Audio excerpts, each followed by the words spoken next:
जय मानवता साथियों, मैं हूं शकील प्रेम और आज हाजिर हूं अपने एक नए एपिसोड के साथ। मरने के बाद इंसान के मृत शरीर को दफनाने की परंपरा बहुत पुरानी है। ये कब शुरू हुई होगी? अपने संबंधियों की लाशों को जमीन में दफन करने के पीछे की साइकोलॉजी क्या रही होगी, पता नहीं।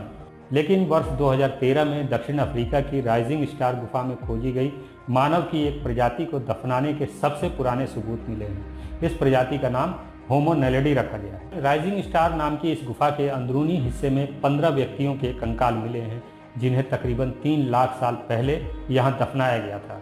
होमो नैलिडी की ये प्रजाति आज से तकरीबन 3,35,000 साल से 2,41,000 साल पहले दक्षिण अफ्रीका के इस इलाके में रहा करती थी। ये लोग कद काठी में छोटे तो थे ही, इनका दिमाग भी छोटा था। फिर भी अपने मुर्दों को सलीके से दफनाने का उनका तरीका हैरान करता है। होमो नैलिडी के अलावा होमो निएंडरथल भी अपने मुर्दों को पूरे सम्मान के साथ दफन किया करते थे। होमो नैलिडी या निएंडरथल के समय मुर्दों को दफनाने के पीछे उनकी मान्यताएं क्या रही होंगी, इस बात को हम नहीं जानते। शायद मरने के बाद के जीवन की परिकल्पनाएं यहीं से शुरू हुई होंगी। मरने के बाद अपने सगे संबंधियों की लाशों को सम्मान देने की ये साइकोलॉजी आगे चलकर अनेक तरह की प्रथाओं में तब्दील हो गई और समय के साथ लाइफ आफ्टर डेथ की ये कल्पनाएं इतनी मजबूत हो गई कि अनेकों सभ्यताओं में दफनाने की अलग अलग परंपराएं विकसित होनी शुरू हो गई। 5000 साल पहले इजिप्ट के पिरामिड सम्राटों के लाइफ आफ्टर डेथ को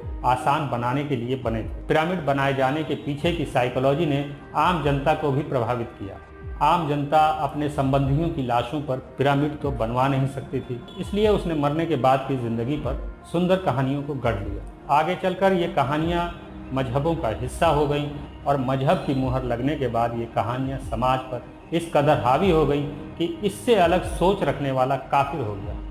यहूदियों की किताबों में रूह और दोजख जन्नत की जो परिकल्पनाएं गढ़ी गई थी, ईसाइयों ने वही कॉपी पेस्ट कर अपने मजहब का हिस्सा बना लिया और 14 सदी पहले पैदा हुए हजरत मोहम्मद ने भी ईसाइयों और यहूदियों की कहानियों को थोड़े बहुत फेरबदल के साथ अपने मजहब में कॉपी पेस्ट कर दिया। इस्लाम में मरने के बाद के जीवन की जो भी व्याख्याएं मौजूद हैं, सभी हदीसों पर आधारित हैं। हजरत मोहम्मद ने अपने जीवन काल में जो भी बातें कहीं, उन्हें हदीसों के रूप में जमा करने का काम उन लोगों ने किया जो मोहम्मद साहब के मरने के 2-3 सदी बाद पैदा हुए। इस्लाम के अनुसार फ्यूचर में किसी वक्त कयामत होगी और तब सभी मुर्दे जिंदा किए जाएंगे और उन सभी के हिसाब किताब के बाद ही उन्हें जन्नत या दोजख में भेजा जाएगा। अब सवाल ये है कि क्या आदम से लेकर अब तक मरे सभी लोगों की आत्माएं उनकी कब्रों में ही हैं? इजराइल फिलिस्तीन के युद्ध में जिन लोगों की लाशें दफन ना हो सकी, उनकी रूहों का क्या होगा?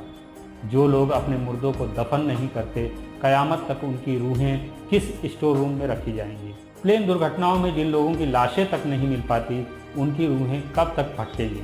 क्या हजरत मोहम्मद की रूह भी कब्र के वेटिंग चैम्बर में कयामत के इंतजार में बैठी है या उन्हें स्पेशल कोटे के तहत जन्नत में भेज दिया गया है? मरने के बाद क्या होता है, इस सवाल पर इस्लामिक नज़रिया पूरी तरह ईमान या आस्था पर कायम है, जिसमें लॉजिक ढूंढना बेवकूफ़ी के सिवा और कुछ नहीं। मरने के बाद क्या होता है, इस सवाल पर हजरत मोहम्मद ने फरमाया, आप सल्लल्लाहु अलैहि वसल्लम ने इरशाद फरमाया, बंदा मुमिन जब दुनिया से राब्ता तोड़कर आखिरत की तरफ मुतवज्जे होता है, यानी जब उसकी मौत का वक्त आता है, तो सूरज की तरह चमकते दमकते सफेद चेहरों वाले फरिश्ते जन्नती खुशबूदार जन्नती कफन लेकर उसके पास आते हैं, हत्ता कि वो हद्दे नजर तक उसके सामने बैठ जाते हैं। फिर मलकुल मौत तशरीफ लाते हैं, हत्ता कि उसके सर के पास बैठकर कहते हैं, पाकीज़ा रूह, अल्लाह की मग़फ़िरत और उसकी रज़ामंदी की तरफ चल। वो रूह ऐसे निकलती है जैसे मशकीज़े से पानी का कतरा बिल्कुल गैर महसूस तरीके से उसकी रूह निकाल ली जाती है। और जब मलकुल मौत उसकी रूह निकालते हैं तो बाकी फरिश्ते उसे आंख झपकने के बराबर भी मलकुल मौत के पास नहीं रहने देते, बल्कि उसे फौरन उसके कफन और उस खुशबू में लपेट देते हैं जो जन्नत से लाई होती है। फिर उसकी रूह को लेकर बुलंद होते हैं और फरिश्तों की जिस जमात के पास से वो गुजरते हैं तो फरिश्ते पूछते हैं कि ये कैसी खुशबू है, तो वो उसके दुनिया के नामों में से बेहतरीन नाम लेकर बताते हैं कि ये फलां बिन फलां की रूह है, हत्ता कि वो उसे आसमान दुनिया तक ले पहुंचते हैं और उसके लिए दरवाजे खोलने की इजाजत तलब करते हैं, तो जन्नत के जो आसमानों के दरवाजे हैं उसके लिए खोल दिए जाते हैं। फिर हर आसमान के मुकर्रम फरिश्ते अगले आसमान तक उसे प्रोटोकॉल देते हुए उस रूह के साथ जाते हैं, हत्ता कि उसे 7वें आसमान तक पहुंचा दिया जाता है। तो अल्लाह ताला फरमाता है, मेरे बंदे का नाम है अमाल इल्लियीन में लिख दो और उसे वापस दुनिया की तरफ ले जाओ, क्योंकि मैंने इन्हें इसी दुनिया से पैदा किया और इसी में इन्हें लौटाऊंगा और फिर दोबारा उसी से निकालूंगा। फिर उसकी रूह उसके जिस्म की तरफ लौटा दी जाती है। फिर 2 फरिश्ते उसके पास आते हैं, यानी उसकी कब्र में, उसे बिठाकर पूछते हैं, अब ये वो 4 सवाल यहाँ पर आ रहे हैं इस डिटेल हदीस में। फिर आसमान से आवाज आती है, मेरे बंदे ने सच कहा, उसके लिए जन्नती बिछौना बिछा दो, उसे जन्नती लिबास पहना दो और उसके लिए जन्नत की तरफ दरवाजा खोल दो। कब्र के अंदर ही जन्नत की तरफ दरवाजा खोल दो। यानी आप समझ लें जैसे ये आप टच स्क्रीन मोबाइल रख के और जनाब लैपटॉप रख के सामने लोग बैठे होते हैं ना, तो एक दूसरी दुनिया में चले जाते हैं। तो जन्नत का फिजिकली दरवाजा खोल दिया जाएगा, उसको जन्नत की हवाएं भी, खुशबू भी आएगी और इंतजार वो करेगा। रूह खींची जाती है, फिर उसे सातों आसमानों के सफ़र पर ले जाया जाता है और फिर उस रूह को कब्र में पड़े मुर्दे के जिस्म में घुसेड़ दिया जाता है, जहाँ से जन्नत या दोजह की खिड़की खोल दी जाती है। लाश के दफनाने के बाद फरिश्ते आते हैं और मुर्दे से सवाल जवाब करते हैं। क्या इन बातों का कोई सिर पैर है? अगर कब्र में मुर्दे की आत्मा उसके जिस्म में दोबारा घुसेड़ दी जाती है तो लाश सड़ने के बाद भी क्या वो रूह उस सड़ी हुई लाश में ही रहती है?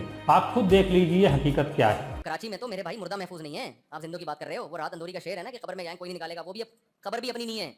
गोरकन पहले से एक साहब ने अब्बा दफन किए, 3 दिन तक कब्र पे बैठे हुए हैं।